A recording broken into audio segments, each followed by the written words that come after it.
This is SWBC Mortgage's Cowboys Crosstalk. Check this out. Broadcasting live from Dallas Cowboys World Headquarters at the Star in Frisco. Brought to you by Geico. 15 minutes could save you 15% or more on car insurance. And by SWBC Mortgage. Customized solutions to help you meet your personal and business goals. Visit SWBC.com. Now, your host, Shannon Gross. PM Frisco time on a Wednesday night. That can mean only one thing and one thing only. Everyone's undivided attention should be on 105.3 The Fan, because it is time for Cowboys Crosstalk. This is Shannon Gross. I am joined by my wonderful co-host on Hanging with the Boys on DallasCowboys.com, Nathaniel Newton Jr. How you doing tonight, Nathaniel? As Drew would say, hut, hut. Hut, hut. Yeah. Joined in front of the wall of takes at the 105.3 The Fan Studios. We are joined by Will Chambers. How What's you up, doing this Will? evening, Will? Great to be here, Nate. It has been a while. Yes, a pleasure sir. to share the air with you once again, my friend. And we are joined by very special guests. None other than Under the Stairs finish up. Under the stairs in front of some beautiful artwork behind him. He definitely has the best backdrop next to me because I have this lovely SWBC mortgage sign behind me. Behind me virtually. We will introduce him as Super Bowl 30 MVP and affectionately, I almost said a bad word. Yeah. Affectionately known by Nate Newton as LB. Nate, would you like to take this away? No, man. I'm just glad to be here. LB always made money for Nate. Did he? When LB called me, it's two things happening. Well, it used to be back in the day. I'm going to get rid of the first one. But the second one was about that money. Yeah, about that money. LB always referring brought to money, baby. Larry Brown. Welcome to the show, Larry. How you doing, man? I'm glad to be here. And I'm behind my stairs because I'm in my office, but Right. my wife has rearranged it because she got the Christmas tree up. So you Okay. can't see it in my shelves and all that stuff. So she turned my desk facing this way. So That's what it is. the old saying is you don't put baby in the corner, but I guess you can put Larry in the corner, huh? Absolutely. And around here, I'm at the Right. bottom of the totem Wow. pole over here. Good one. So before we get into the show, when we talk about these current Cowboys, Larry, what have you been up to these days? Where are you living and what's going on in your personal life? Believe it or not, my life is pretty consistent. I've been in the same house for 30 years. I've been with the same wife for 30 years, and I've been doing the same thing for 30 years. So, Taking so I care do a of the little people. radio. That's it. Make a scrapping here, do a little radio, TV here and there, appearances, things like that when I can. And my wife and I own some real estate, so I manage those. And my son's playing college ball, so Where he at? was at he was at A&M the last 2 years. He's heading Right. to UCLA now. Okay. So so that's where we'll be at. So that's what I've been doing. What position does he play? League. Plays wide receiver. He actually can catch. Okay. I can't catch. Okay, Yeah, he all actually right. has hands. And All that's right. the Super Bowl. Yeah, I was going to say, there was one game you had quite a few catches in, wasn't it? I didn't use my hands. I tell you, Yeah. I give Michael Irvin all the credit. I dropped about 20 balls my rookie year. And Emmett started calling me Edward Scissorhands. And Michael Irvin told me, we came to one time, true story, he said, look, nobody ever said you had to use your hands to catch it. You're not a receiver, just catch it. You got to body it, just catch it. And from there, my interceptions went up. There you go. There you go. I'm not a receiver. Before we get into the current Cowboys, Nate was talking to me off the air about the hoopsters back in the day. Explain to me what the hoopsters were. Well, here's the true story, and I don't know if Nate will follow me on this. The original hoopsters started with Drew and those guys, and Michael Irvin took it over. And Mike Eugene Lockhart, then Mike Irvin. Eugene Lockhart, and then Mike. When Mike got it, Mike didn't believe in free agency. He wasn't paying guys. He was keeping all the money. Then free agency came around. And I had to go recruit some guys. I had to sign Nate as a free agent and everybody else, baby, and to get the money right. Then Mike came back and wanted to cut a deal with me to cut everybody else out. I said, no, I can't do the guys like that. Yeah. We got to make our money, baby, free agency. So what were the hoopsters? Yeah. Was it a traveling basketball team? What were you guys? We traveled. Believe it or not, I know it sounds crazy now, but we played a 30-game schedule every offseason. Yes. We went to Hawaii. We went to Mexico City. We went everywhere. We played other NFL teams. We played charity events. And it was, just a way to get off in the offseason and have some fun. It was more about just getting out and having fun than it was just the money. But we had a good time. Quickly, what was the gentleman name that sponsors? He was a pastor. Monty. Well, Monty, but Remember we had a Monty? pastor that sponsored us, right? Dave Reaver. Reaver Yes, Ministry. Reaver Ministry. Was wanted. Now, let me tell you the bad part about the Hoopsters. You got guys like Nate and Eric Williams that want to run the point, and they got little guys like me and Kevin Smith down in the post. But guess what? You couldn't catch or you couldn't shoot. So you had to be. He could dribble, but that was it. Lee, I'm going to tell you, we had a 3-man point rotation. Nate, Leon Lett, and Eric Williams was a 3-man point. We had 2 small guys, me, Kevin Smith, in the post. Wow. Y'all had it backwards. Luka Doncic before his time, baby. That's right. Before his time. Chambers, what's up? Nate, I want to see the handles. All Yeah. this talk about that. I'd Hold like on, to let see me you up pull at the my one. shirt up. Not those handles. Not I those know all handles. about those. They can shoot. I'm going to give them credit. The big fellas can shoot. They Yeah. can flat out shoot that ball. No question about that. Oh, man. Oh, just to be around for that. I wish I could have been around to do some play-by-play for it. But I'm gonna Yeah, tell great you. time. I'm gonna tell you another quick one. It was 2 things. Mike had a slight advantage because extra activities came with Mike. But I decided to hold on to my marriage just a couple of years longer, so I hung out with LB. And believe it or not, most of the time we brought our families with us when we could.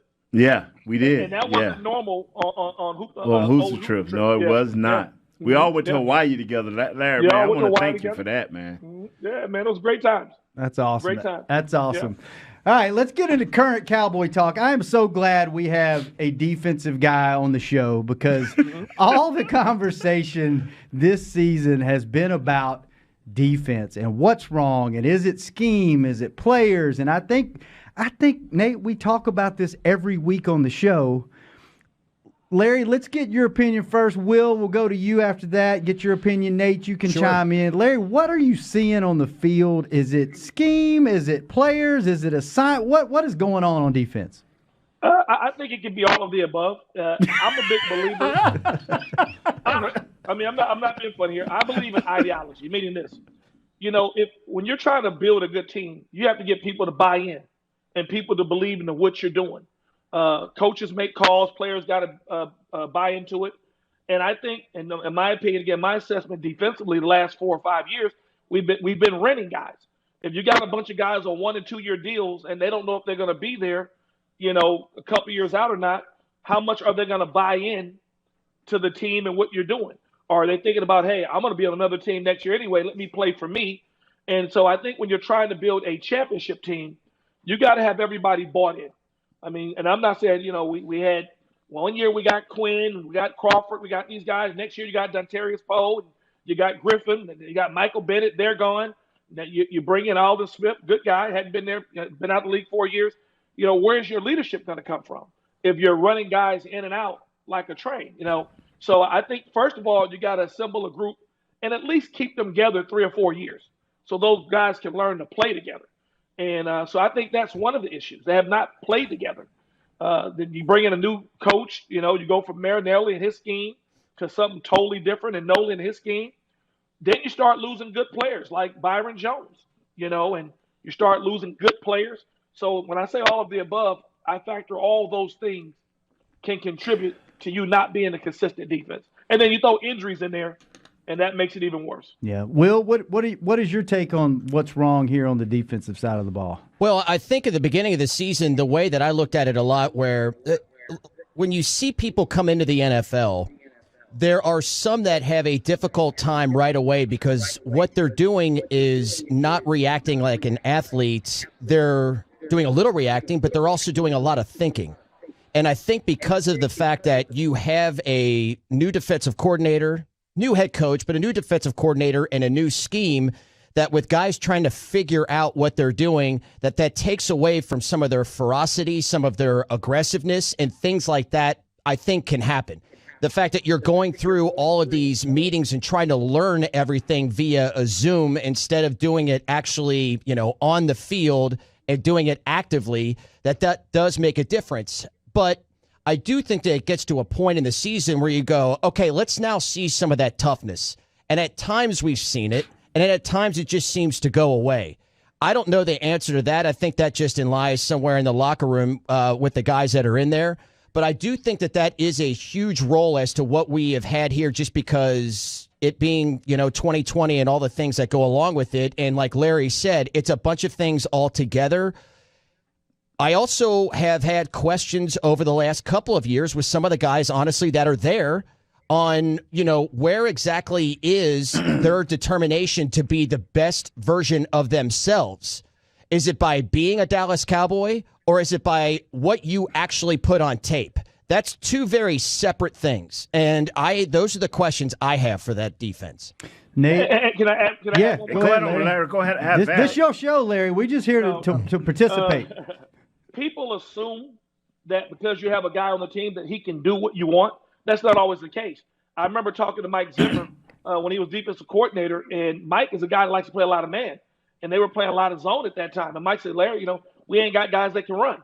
We need corners that can run. So they went out and drafted Terrence Newman and got some guys that can run. So there's always an assumption that the personnel matches what a coach wants him to do, and that's not always the case. So obviously they're not going to come out and broadcast and say, hey, we have guys that can't do what we want them to do, whether they're under contract or not. So sometimes it can go back to personnel. Yep. Nate, I know you're chomping at the bit to talk about this offensive line. We'll get to that in a little bit because you see a little hope. You see a little light at the end of the tunnel with this offensive line. But right now, let's talk about the defense. What is going on with the defense? I laughed when Larry said, I laughed because what came to me is I never thought about it, is we haphazard. Like you said, guys coming and going. Mm-hmm. They don't know. And guys are playing for themselves. Everson Griffin, Dante Repo didn't care. So Larry's right on with that. And then what Will said, the toughness. How tough are you? But more importantly, what I've come to realize, and Coach Johnson always told me this, when he was transitioning from the old regime to the new regime, he said, first of all, Nate, because I would go to Coach Johnson, a lot of times you say, Coach, man, what are you seeing? What are you looking for? He said, I don't have players. If I had players, then I could build something around these players. But now, since I don't have the players, I'm going to go get players to fit my system. Well, we were told that our defensive coordinators were smart enough to fit our players to the system. Hasn't worked. So you have a little bit of everything stirring in this pot. But first of all, you better get some players. We don't have any on defense. All right, let's take our first break. When we come back, we'll talk a little Cowboys, 49ers, and then we'll talk about the Cowboys have a chance. They still have a chance to make the playoffs. We will talk about what that percentage of that chance is, and I want to get y'all's feedback on the state of the NFC East. How do you rank these teams going down the final stretch here? We'll talk about all that and more when we come back. You are listening to Cowboys Crosstalk on the Dallas Cowboys Radio Network.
to SWBC Mortgage's Cowboys Crosstalk. Yeah, check this out. Broadcasting live from Dallas Cowboys World Headquarters at the Star in Frisco.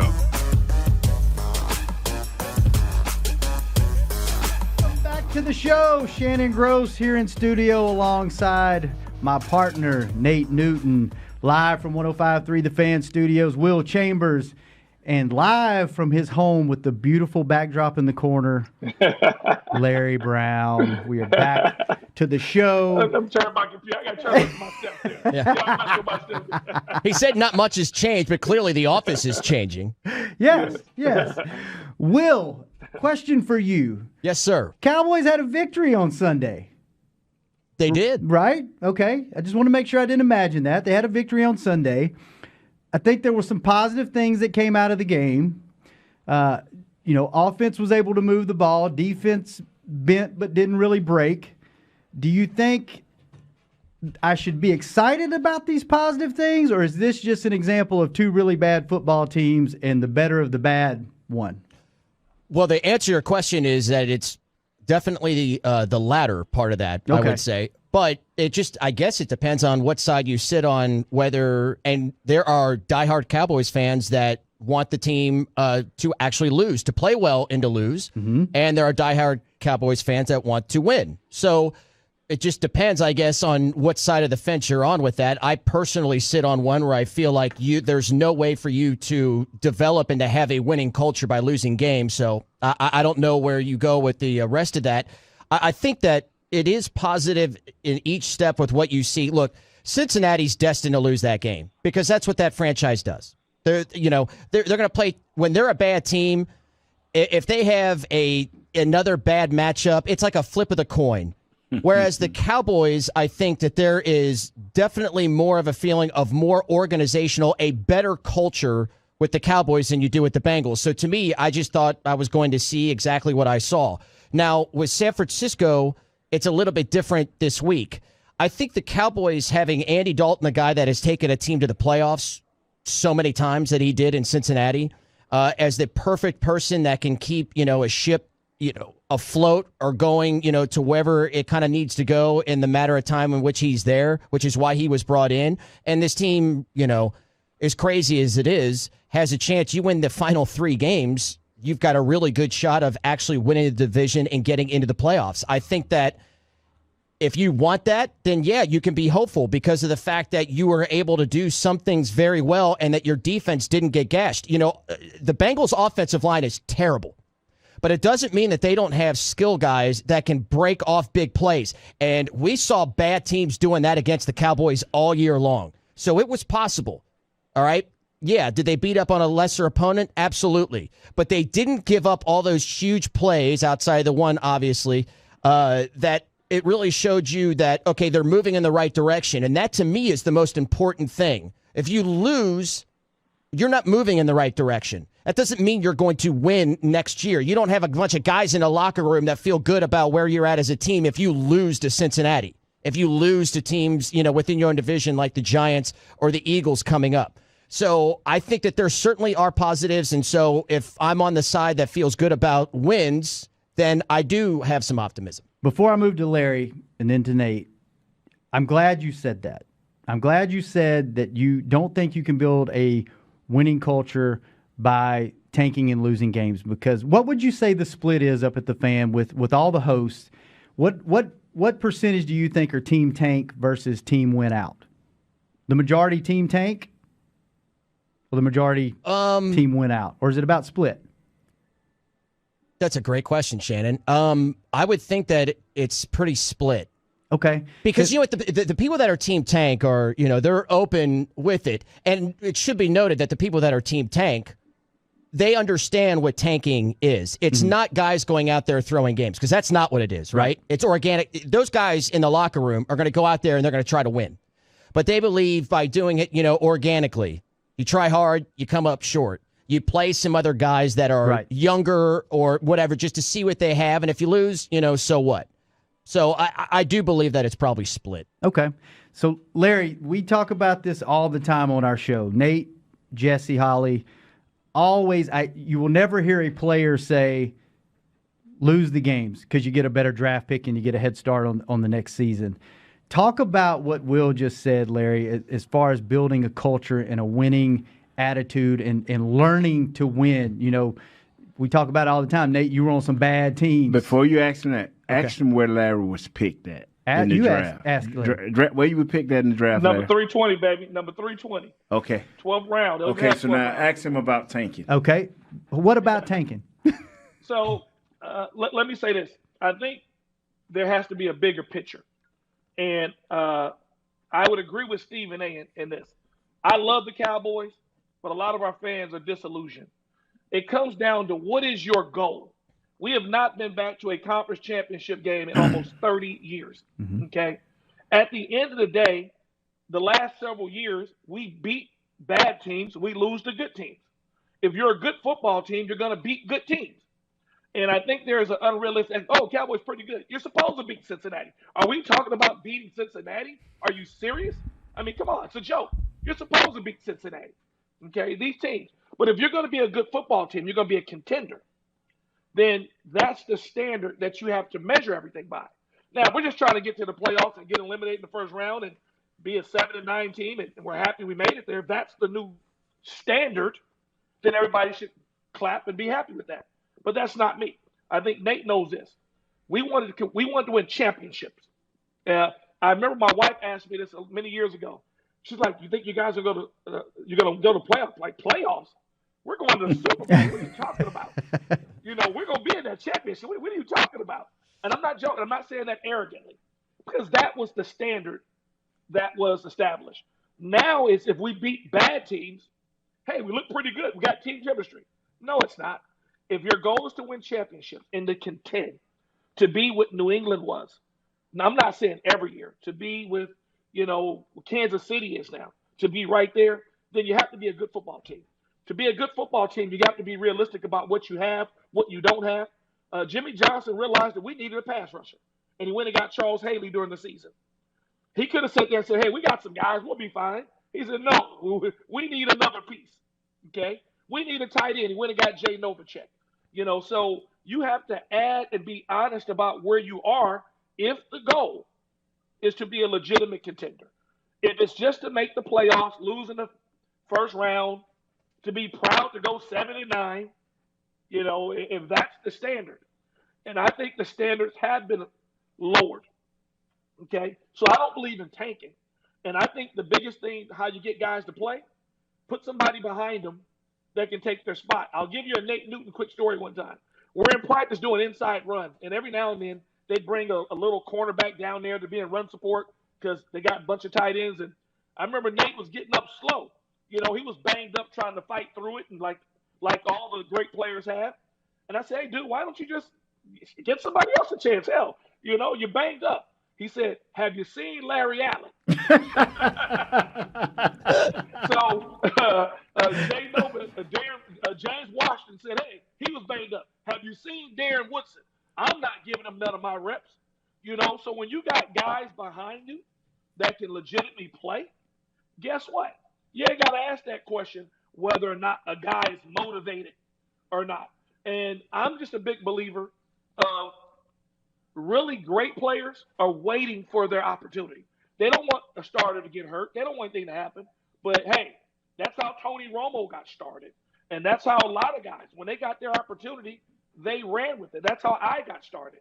So I don't believe that you can just have a bunch of guys backing up who can't play, who's not motivated. Then if that's the case, you've created the wrong culture from the beginning. You should not want to leave that field because you know the guy behind you. And no disrespect to Zeke. Hey, Tony Pollard comes in running that football. Hey, no disrespect to the other guys. CeeDee Lamb comes in as a rookie catching them balls. So, hey, when you have that, it can help change the culture. You know what? I don't believe in taking. I believe in getting it done. I want to ask you, Nate and Larry, on this, too, because you played on teams when you have guys on there that absolutely hate losing. There's nothing more that they hate than losing. And there is enough talent on this team as it is constructed right now to win offensively. And if you have correct, but there are guys defensively that are going to be on the team next year. Yes, it is. They're not moving all of them out. And so if you're playing these last 3 games In order for you to go from, say, Larry, a 7-9 team, you got to have those guys that hate to lose. Can those guys be that the last 3 games and to do enough to get you to win? Those are the teams like the Seattle Seahawks that went 7-9 and then went to a Super Bowl, like the Carolina Panthers that went 7-9 that went to a Super Bowl. Because if you don't have those guys, and that's what I think what I'm asking you is that you had those players, and that's what the Cowboys hope to have right now in that locker room. And more importantly, Coach Johnson created a level of competition where there's consequences for not doing your job. I understand guys got these contracts now, but hey, you cannot let a guy who's not getting it done hold you hostage. If you're not willing to make a change or sit a guy down, and I give the great program, I'll give Seattle an example. They gave Bat Flynn a lot of money. Russell Wilson came in, was getting it done. They didn't care about the $15 million they gave him. He's the guy. And guess what? They've been to a few Super Bowls because of it. So there has to be accountability, period, across the board. If Larry Brown's not getting it done, and let me tell you this, and Nate knows this, I didn't want to be in the guy in my huddle not getting my job done and have to look at Charles Haley and Darren Woodson and Leon Lett and all these other guys. You don't want to be that guy. So you're going to have a sense of pride about yourself and what you're going to do, or look at Dion. You know, hey, I remember a guy caught Paul on Dion one time and said, hey, you need me to cover him? He said, hey, don't worry about it. The next one I thought, I'm going to pick it off and take it to the house. Accountability. And he meant it. And that's exactly what he did. But we can have those conversations. It was honest. Nate knows guys who say, LB, let's go. Make a play. You know, so it was everybody. And if you don't create a culture of accountability, there's no way you're going to be a great football team if you're not accountable. Nate, I know you have a lot to say on this. No. Everything needed to be said. That's why I asked you to ask Larry first. We have to take a break, but I want to talk to you about building that culture because you were on a bad football team. Yeah, and Larry was. Did you get a bad year with us, Larry, or you was successful? No, you turned that program around. Let me tell you what I tell Michael. They hadn't won a Super Bowl in a while before I got there, and they hadn't won one since I left. Yes, sir. All right. They built the offense around me, Larry. Not a lie in there. Let's take our second break. When we come back, I want to get Nate's thought on building culture and building a winning team, and we'll eventually get to Cowboys 49ers. But first, we'll take a break. We'll be right back. You're listening to Crosstalk on the Dallas Cowboys Radio Network.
to SWBC Mortgage's Cowboys Crosstalk. Yeah, check this out. Broadcasting live from Dallas Cowboys World Headquarters at the Star in Frisco.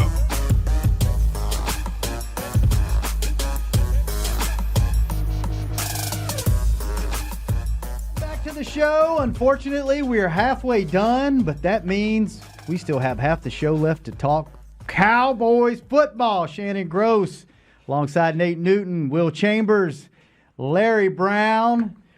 And Nate, did you know that at SWBC they have customized solutions for what? Go ahead. I'm waiting. You finna tell me something great. I'm going to give you the web address. You're waiting to key it in, aren't you? Yeah. At SWBC, they have customized solutions for individuals. You would be an individual. Okay. And businesses. I have several individuals. And they are just a click away. Visit, Nate, SWBC. Wait till the break. SWBC.com. Come on, I thought I could get it to now. learn more and start your next adventure. I got it virtually right here. See me? I know, Nate, you don't like the spotlight, and you're trying to defer to Larry. And we got to incorporate Will into this, but you've been really quiet this show, and I want you to talk about, one, you have a question for Larry, but before you ask Larry the question, you were on a bad football team when you got here. Two bad football teams. It's the same football team, but it was just bad for 2 years. Yeah.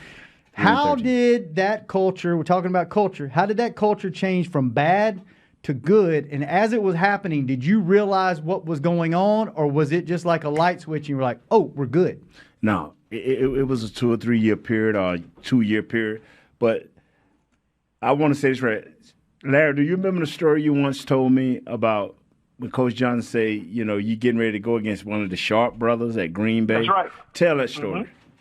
Tell that story. Well, we're in the final preseason game. We got to play the Oilers in a run-and-shoot offense with the Haywood Jeffries, Ernest Givens, Warren Moon's the quarterback, and it's the last preseason game.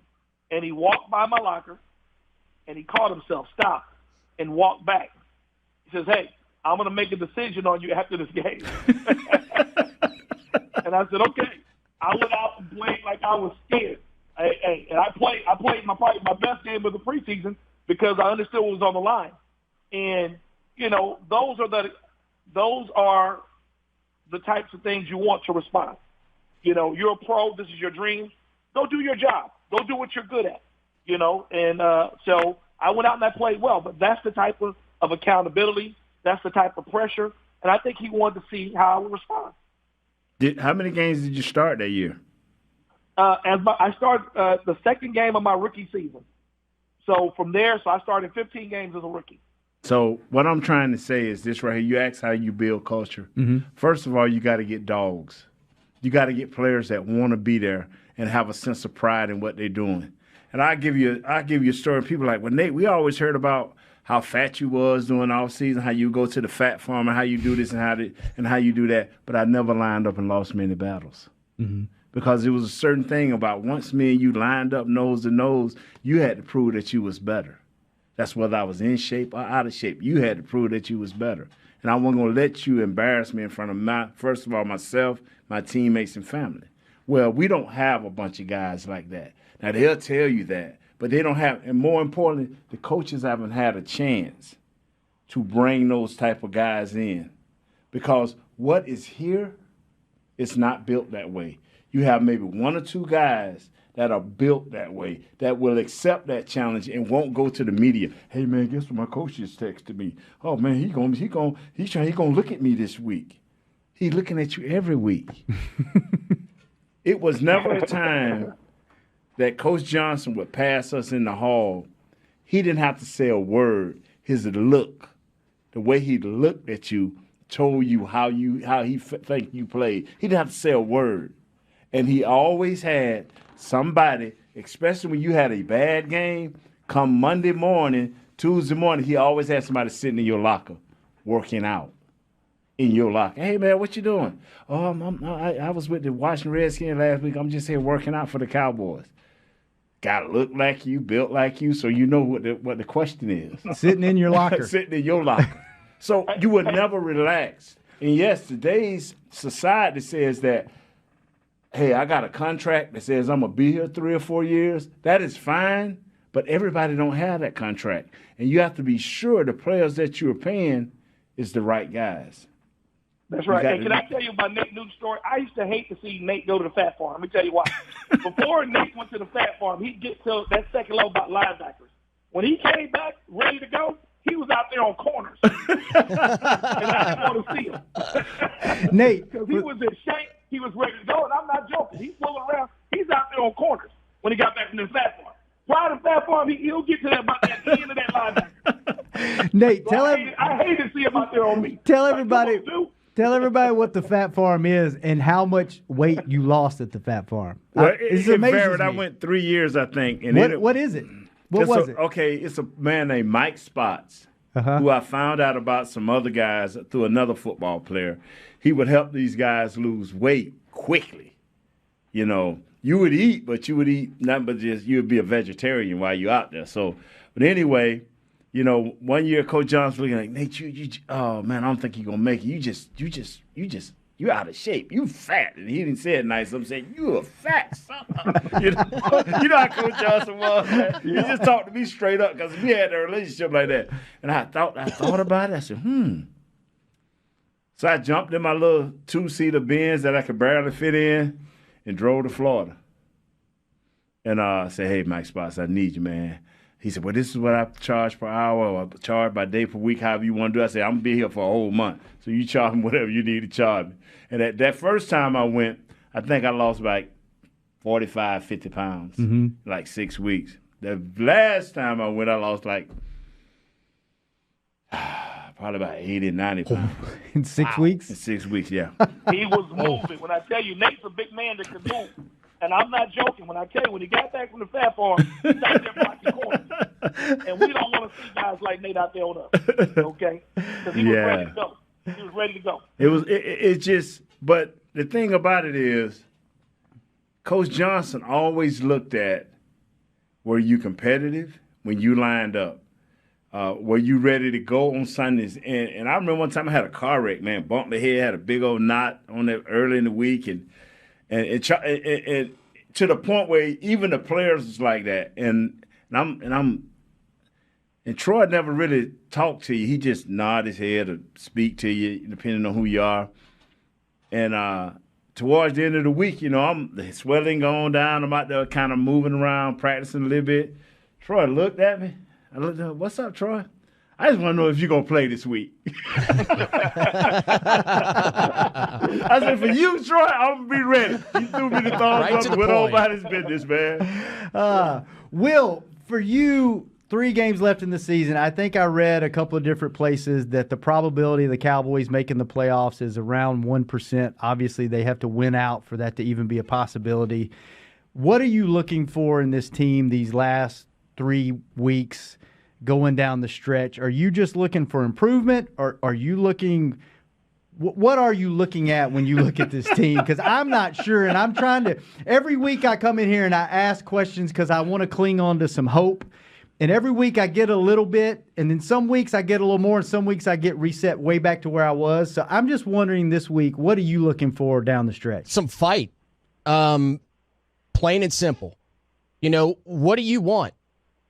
No matter what you do as an NFL player, and, you know, this is just some talking head yapping, but Nate and Larry will say it, whatever you do out there, you're putting on film. Whether you're going to be a Cowboy next year or you're going to be a Viking or a Bengal or wherever you go. So what kind of player or how do you want to finish? It's at 2%, but, you know, I guess Washington has to go. Let me look here. If they go 2-1, that's it. But Washington has Seattle, Carolina, and Philadelphia. That's a tough 2-1 right there for Washington.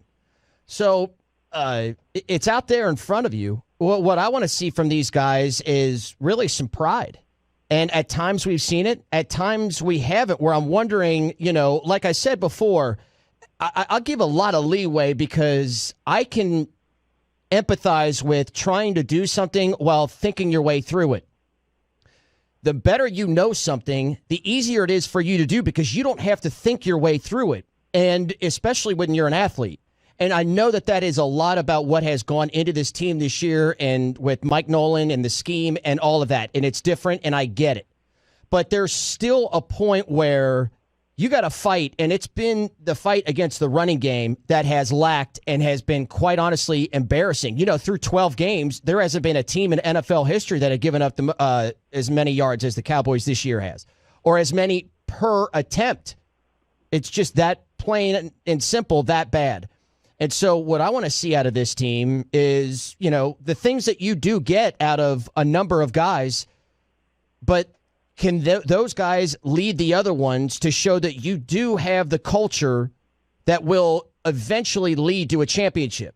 Because if you don't and you go 0-3 or 1-2, congratulations on your draft pick. You ain't going anywhere next year or the year after, likely. And you can get as many picks as you want. The last 3 years, the New England Patriots have 29 draft picks that they've drafted. That's a team right now that doesn't have very, very many good players on it. The Jacksonville Jaguars, they've drafted 26 players in the last 3 years. Not a lot of good players on there. Cincinnati, 29. They probably have more talent than the other two. Not a whole lot. That's a lot of draft picks and not a lot of talented players. If you want to be a good football team going into next year, you better be able to show it in these last 3 games with a lot of fight, because a lot of those guys are probably going to be on this team. And if they don't have the fight, then you don't have it. You don't have a winning culture, and you're looking at the same garbage next year. You hear a lot about, you hear the words thrown around a lot: fight, pride, not playing with heart, things like that. Larry, Nate, when we come back from break, we're eventually going to talk about Cowboys 49ers. We might not talk about the game on Sunday, but we're going to talk about Cowboys 49ers, maybe back when the rivalry was huge when you guys played. But I want to, those words that you were saying, Will, that I want to get the opinion, because if you play in the NFL, I would like to think if you have made it that far, you have pride, you have fight, you have all these things. So I want to get y'all's take on, what's your interpretation of that? When you see guys on the field, what does it mean when they don't play with fight? Let's get into that. Let's talk a little Cowboys 49ers. We're going to take our last break, and we'll be back. You're listening to Cowboys Crosstalk on the Dallas Cowboys Radio Network.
to SWBC Mortgage's Cowboys Crosstalk. Yeah, check this out. Broadcasting live from Dallas Cowboys World Headquarters at the Star in Frisco. Here, you're listening to Cowboys Crosstalk. Shannon Gross, Nate Newton, Larry Brown, Will Chambers, and SWBC Mortgage. Customized solutions to help you meet your personal and business goals. Nate is going to go here as soon as the show's over. You should too. Visit SWBC.com. Larry Brown, to play in the NFL, you have to have pride. You have to have fight, don't you? So why do you hear these words thrown around like NFL players don't have pride and they're not playing with pride and they're not playing with fight? Why do you hear that so much when a team is bad? Well, I think when we started the conversation, I said all of the above. Mm-hmm. You do need fight, you do need pride, but you also need talent. Okay? So, at the end of the day, do you have the ability to do it? And I have a different ideology about building a team. I want to win, but I also got to find out what we need to win. There's a reason why bad teams are bad. There's a reason why good teams are good. So we have not been the type of team we wanted to be this year and a few previous years, but we have to answer those questions. Do we need a D lineman? Do we need a safety? What is it that we need in addition to pride and fight? I agree with that. You need all that. Do we have the talent? Do we have the skill level to get us there? And I think those are bigger questions. It's not just about winning a game to me. My goal as a fan, not bleed blue, is how do we get back to being a legitimate contender every year? And that encompasses a bigger picture other than just one game or one player. What do we need personnel-wise? How do we get back to that? How do we get back to that, Nate? How do we get back to that, Nate? With players, you hear me say at the end of the day, always and forever, you need players. You need players. And Will, me and him talked about it off air, me and Shannon. You going to have to go out and get some players. If you don't go out and get some players, you're going to be in the same boat you are again. And you can't get rid of everybody. Mm-hmm. So you either go out and you find the best possible pick, and I ain't saying overpick, but everybody's about move down, move down, move down. Well, if you stay where you're at and get the best possible defensive player where you're at, unless he 5 or 6 players down on your board, then you have to move down.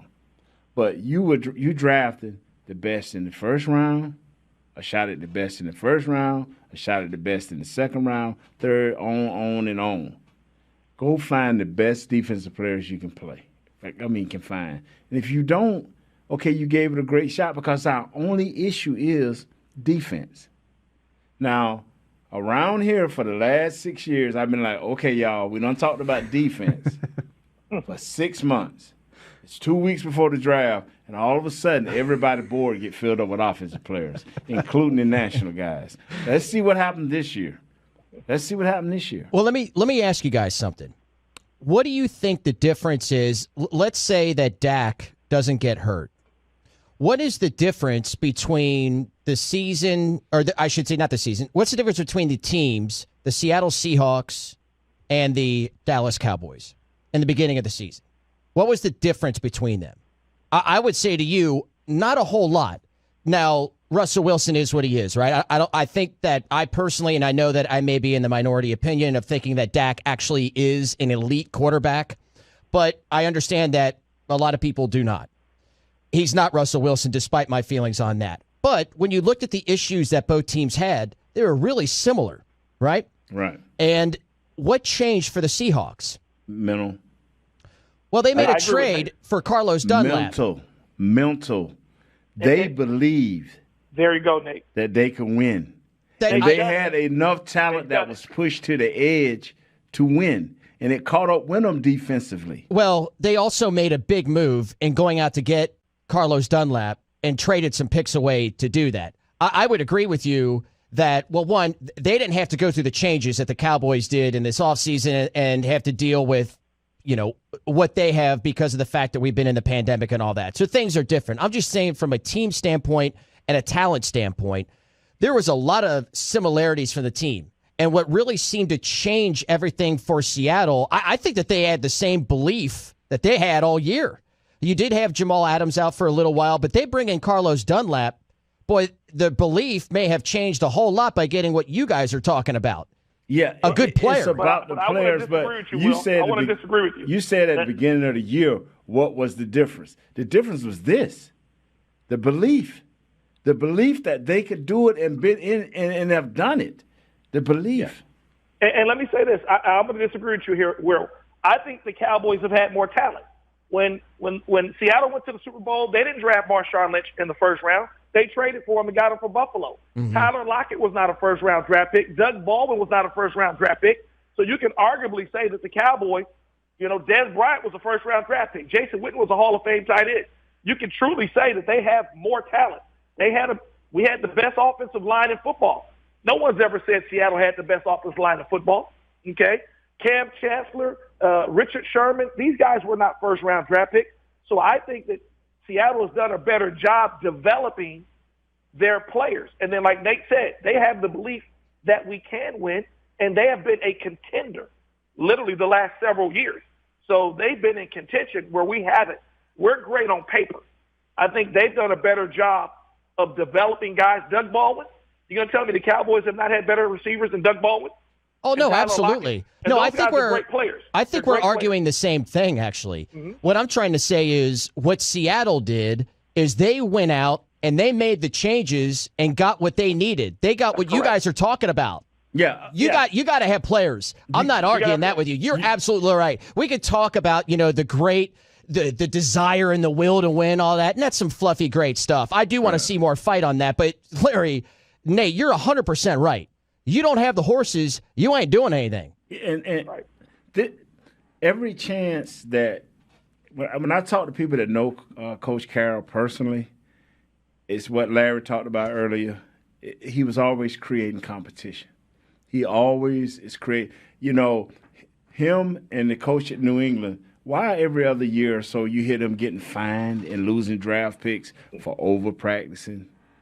Doing things that ain't supposed to be done, like hitting in practice. I've been telling my guys here on Hanging with the Boys, I don't care what the CBA says next year. I don't care what pandemic is here. I know if Jimmy Johnson was here, I know where me and Larry Brown would be during the offseason. We'll be over there working out. That's right. Getting ready. You got a bunch of dudes that got to be in this house, in the Cowboys house, under the tutelage of your coaches and your training staff. They have to be here. You ain't Zooming nothing. We ain't, bruh, you either in the house or I'm going to X you out. That's right.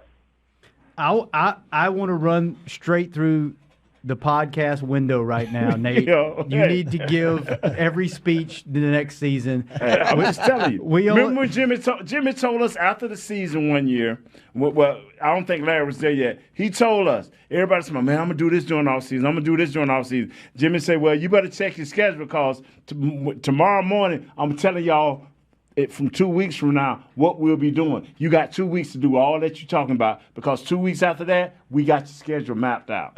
We got about a minute left. Let's go around the horn. Will, what's your prediction for the game this weekend? Oh, I think the San Francisco 49ers do not score well off turnovers. They're last in the league in doing that. So even if the Cowboys do, I don't think they're out of it. I don't like Mullins. I do like the Cowboys actually here in a tight one. So I'll say 20-19. Go ahead on, Larry. I'm going to roll with the Cowboys. If we can't beat the 49ers with a backup quarterback with a bunch of banged-up players, we don't deserve to be playing. So I'm going to go with the Cowboys 28-21. Nate? Always and forever, baby. We get this thing Vegas style, half point. We got them. Cowboys by half a point. I'm going to go Cowboys. I hope they don't let me down. 21-17. That's what I'm going to do. We're going to score more points than that. It's not going to be a defensive game. We'll see. Fellas, Nate, thank you for being here. Will, it's a pleasure. It is, guys. Larry, be good. You come back anytime you want. Hey, man, have me back. I had a blast. All right, we will get you back on here. You've been listening Press Larry wants the money. Cowboys Crosstalk on the Dallas Cowboys Radio Network. This has been a production of DallasCowboys.com and the Dallas Cowboys Football Club. How about them Cowboys?